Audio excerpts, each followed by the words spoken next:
Eugène Motte, né à Roubaix en 1860, est issu d'une puissante famille industrielle.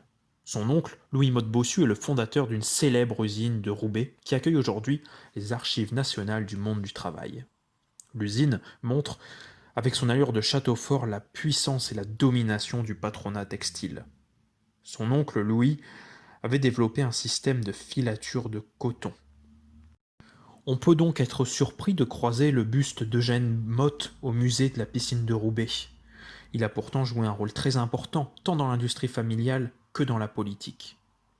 Ce grand industriel a renforcé la présence de sa famille en devenant chef de 9 usines et à la tête de 8000 ouvriers dont il parlait la langue, le ch'ti, une manière de se montrer plus proche d'eux.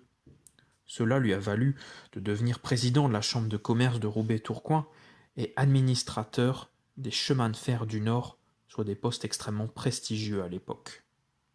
Pour lui, tout tourne autour de Roubaix dès son enfance.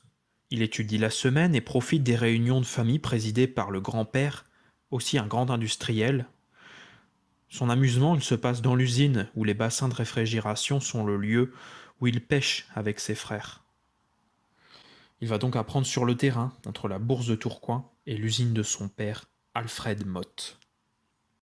À Roubaix, deux visions s'opposent. Celle des socialistes, pour qui la ville est devenue l'asservissement du monde ouvrier par les patrons, et l'autre, la vision des patrons qui veulent que sa population ne respire pas qu'un air de travail. Du côté politique, pour Eugène Motte, c'est tout aussi édifiant.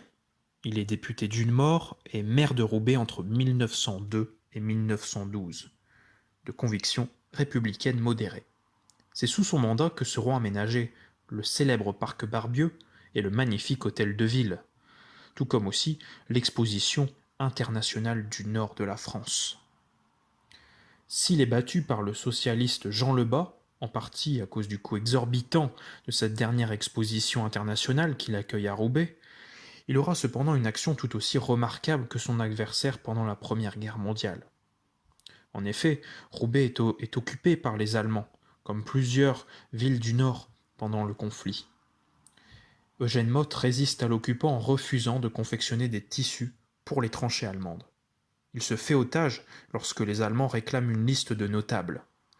Sa résistance entraînera sa déportation en Allemagne en 1915, d'où il parvient à s'échapper. Pour saluer sa mémoire,